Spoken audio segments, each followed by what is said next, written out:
morning. This is KELOLAND on the go with all you need to know in news and weather as you start your Sunday. We also have your boredom busters coming up, but first, our top story. Police are investigating an early morning armed robbery at a Sioux Falls casino. It happened just after 1 o'clock this morning at the Paradise Casino on West 12th Street. Police say two men wearing bandanas over their faces held up the clerk with a handgun and took money from the cash register. Police say the robbers then ditched some of their clothing at a residence south of the business. Officers have been collecting the evidence as part of their investigation. So far, no arrests have been made and no one was hurt. We've learned new information about a Sioux Falls house fire we first told you about Saturday morning. 4 people ended up going to the hospital following the fire in the 6600 block of West Pine Meadows Place. Sioux Falls Fire Rescue says 3 people were located outside of the home and transported for treatment. Firefighters removed another person who was inside the home. That person was also taken to the hospital. There's no word on the extent of their injuries. Fire Rescue says there was heavy fire conditions on the first floor of the home. Crews put out the fire within 25 minutes. Fire Rescue says the home did not have a sprinkler system. The cause is under investigation. The attempt to overturn South Dakota's near-total ban on abortions reached the state capitol on Saturday. Marchers gathered near the State House and then proceeded along city streets carrying protest signs and chanting, "Our body, our right."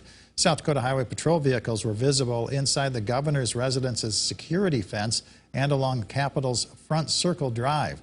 Marked and unmarked law enforcement vehicles patrolled the route. The U.S. Supreme Court in June overturned the Roe and Casey decisions, allowing abortions nationwide, and said the issue should be decided by each state. That triggered a 2005 South Dakota law that makes abortion a felony except to protect the life of the mother. The executive director of South Dakota Right to Life issued a statement to KELOLAND News Saturday which read, "South Dakota Right to Life will simply continue doing 24/7 what we've been doing for 51 years in the state of South Dakota, and that's protecting innocent human life from conception to natural death." Governor Kristi Noem's office hasn't decided if the public should get to see a report on whether divisive concepts such as critical race theory are present in South Dakota K-12 school systems. Instead, the governor's general counsel, Katie Hruska, said in a letter on Thursday that 10 additional business days were still needed on the matter. This comes after Governor Noem in April directed the State Department of Education to prepare the report and deliver it no later than July 1st. KELOLAND News requested a copy on July 7th. Hruska said the report would be treated as a public record request under South Dakota law. Classic cars lined the streets of downtown Sioux Falls last night for Hot Classic Nights hosted by Nyberg's Ace Hardware. Car enthusiasts checked out an estimated 400 cars on display. There was also live music to accompany the gathering. Volunteers play a key role in making this event happen every year. The car show is a fundraiser for the Elride Shrine Classy Autos group. Let's get our first look at the forecast now with meteorologist Adam Rutt in the Storm Center. Good morning, Adam. Good morning, Perry, and good morning, everybody. A quieter start to the day for sure, especially in northeastern KELOLAND, but we have a little bit of activity toward the southwestern corner of South Dakota. A couple of scattered showers and a few rumbles of thunder out that way. But here in Sioux Falls, a beautiful start. A little bit of high-level cloud cover, but that's just about it. Temperature just south of 70 at the airport as we take a look south, for that matter. We have a north wind at 7 miles per hour. And we're going to stay pretty comfortable as we head through the day. We're already off to that comfortable start across the area with temperatures mainly in the 60s. A couple of 50s toward Custer, 70 in Spencer on the low and high end respectively. But with that light northerly breeze in place, it has been far more comfortable than this same point 24 hours ago. In fact, much of the 7-day forecast is pretty seasonable with a lack of humidity. But we do have a few chances for some much-needed rain. We'll talk about all of that in the rest of your 7-day forecast coming up. Thank you, Adam. Widespread drought conditions gripped nearly every corner of South Dakota last year, and we took you to many of those locations across the state to see it for yourself. This year, and conditions have improved in several of those areas, and farmers and ranchers are excited to finally see some much-needed rain in their fields and pastures.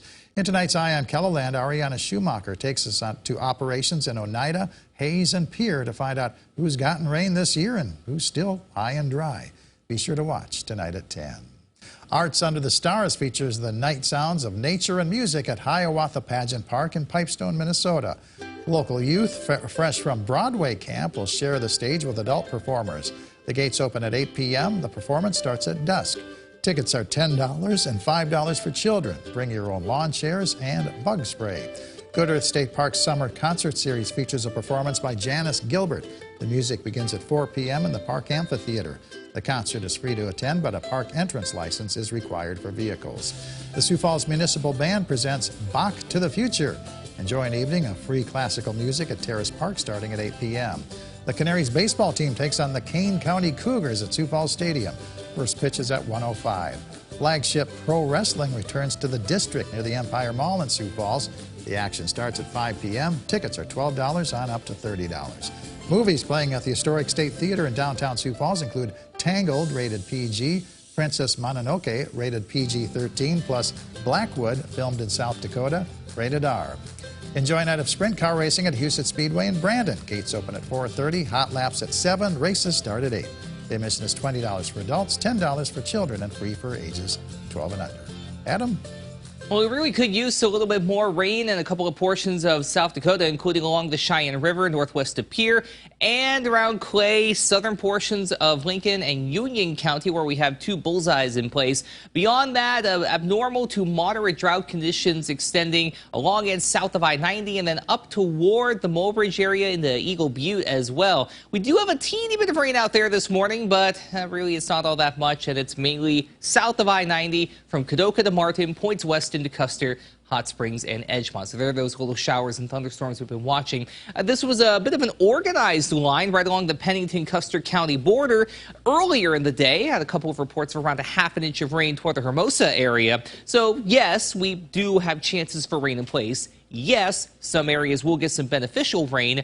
No, not everybody will. That's going to be the case as we head through the next couple of days. So we have that little blip on the radar, if you will, that's going to continue to move on through, and that's going to be just about it for the morning. Now, later this evening, we do have a marginal risk that has just been expanded south and east to include Rapid City into Oglala, Lakota County, southwestern Bennett County, and to Custer as well. Wind and hail are going to be the main concerns with any storm that does pop up, and you can see that on Futurecast. There's 6 p.m., right where that marginal risk is set up by the Storm Prediction Center. So we'll still have that chance for rain overnight into Monday, west at first, then migrating eastward Monday into Monday evening. Tuesday morning could also have a few showers and thunderstorms in the afternoon, some scattered activity in place by 3 p.m. Then once we hit Wednesday, by and large, we're pretty quiet, not much in the way of activity going on. And that's equal parts good and bad. Good for outdoor plans, bad for the drought situation. As you can see, there is that chance, like I said, for rain for just about everybody. But not everybody is going to get something. It's going to depend on where these showers and thunderstorms set up shop. Highs today, mainly in the 80s with some 70s up in northwestern KELOLAND, and lows tonight will be mainly in the 60s with those showers and thunderstorms developing. To the northeast, we'll have an even cooler night with lows in the mid to upper 50s. The rest of your 7-day forecast, in a word, seasonable. Highs mainly in the 80s, even some lows in the 50s, not bad at all. And then we do have that chance for some showers and thunderstorms Monday, especially late Monday, and then into Tuesday as well. Have a great day, everybody. For more on your local news, weather, and sports, you can always head on over to KELOLAND.com.